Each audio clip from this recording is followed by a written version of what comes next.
Good morning, students of class 11th. In the previous video, we have completed our chapter for the consumer behavior and the cardinal approach, right?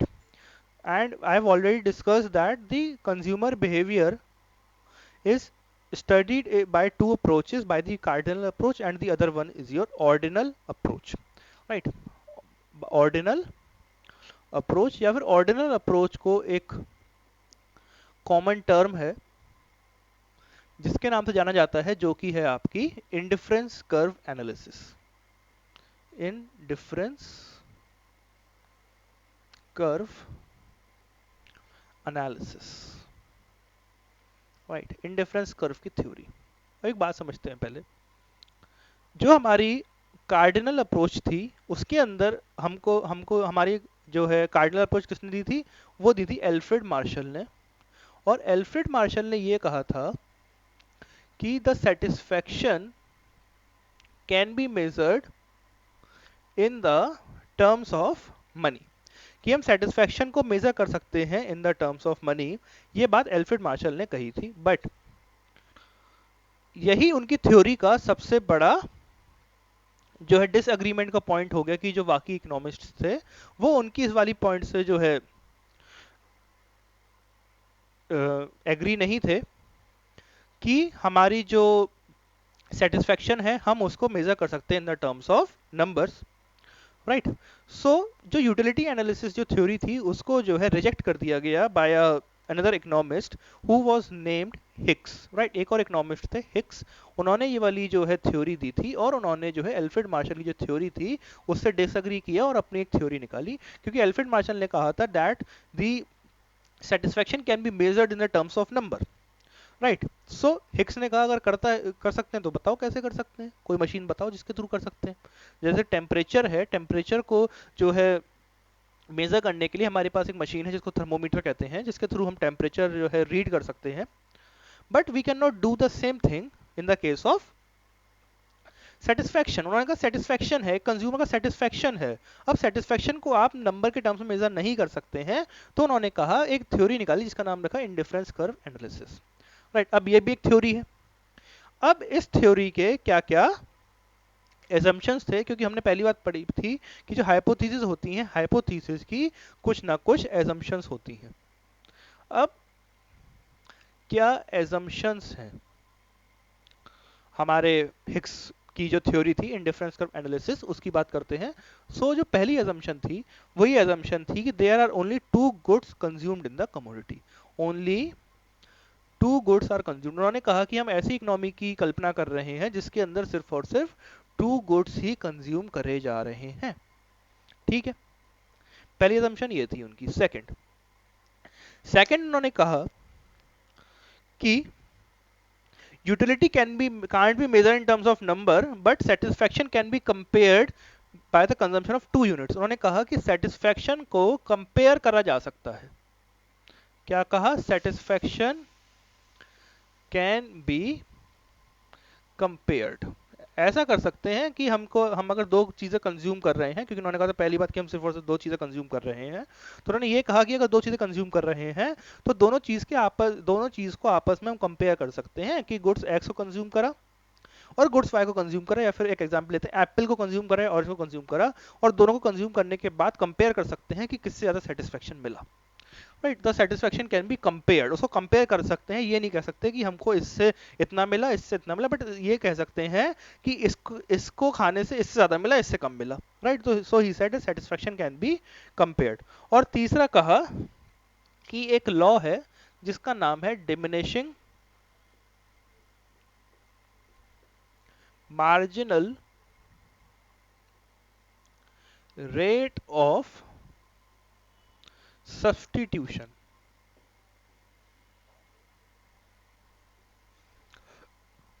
Substitution, तो diminishing marginal rate of substitution का एक law है और वो exist करता है economies के अंदर, राइट। और there is existence of monotonic preference. यहां पर क्या है, एक चीज है मोनोटोनिक प्रेफरेंस। अब मोनोटोनिक प्रेफरेंस क्या है इसकी बात और करते हैं, राइट। मोनोटोनिक प्रेफरेंस की एक टेंडेंसी होती है लोगों के अंदर। मोनोटोनिक प्रेफरेंस क्या होता है?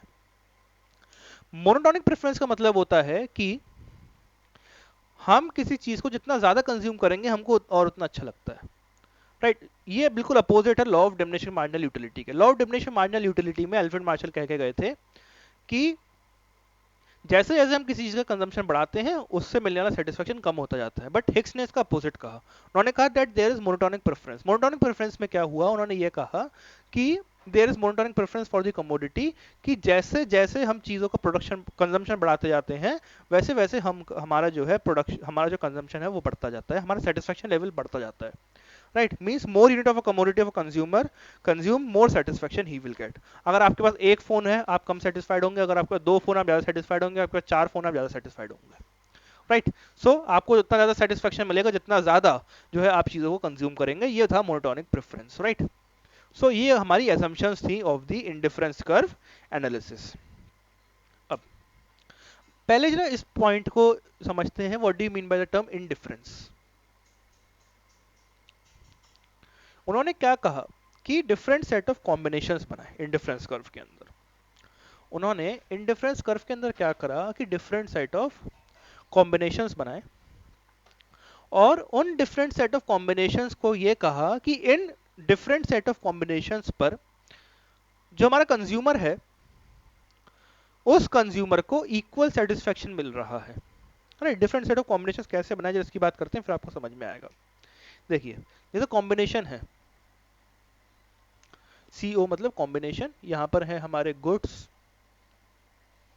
X और यहां पर है हमारे goods Y, right different set of combinations कैसे हैं, कंपनी है, कॉम्बिनेशन है A B C D E, combination है 1 2 3 4 5, गुड्स X की जो कमोडिटीज का जो कंजम्पशन है वो है 1 2 3 4 5, और जो गुड्स Y है Y का कंजम्पशन कैसा है 10 7 5 4 2, 10 7 5 4 2, राइट।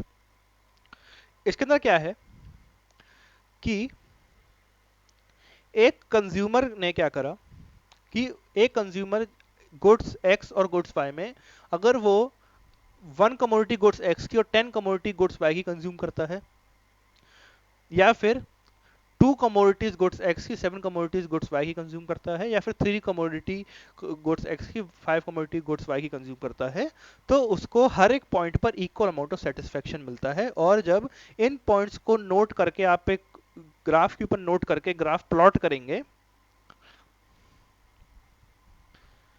तो आपको इक्वल अमाउंट ऑफ सेटिस्फेक्शन मिलेगा, राइट तो आपको जो कर्व मिलेगा उसको कहा गया इंडिफरेंस कर्व, कि अलग अलग पॉइंट्स पर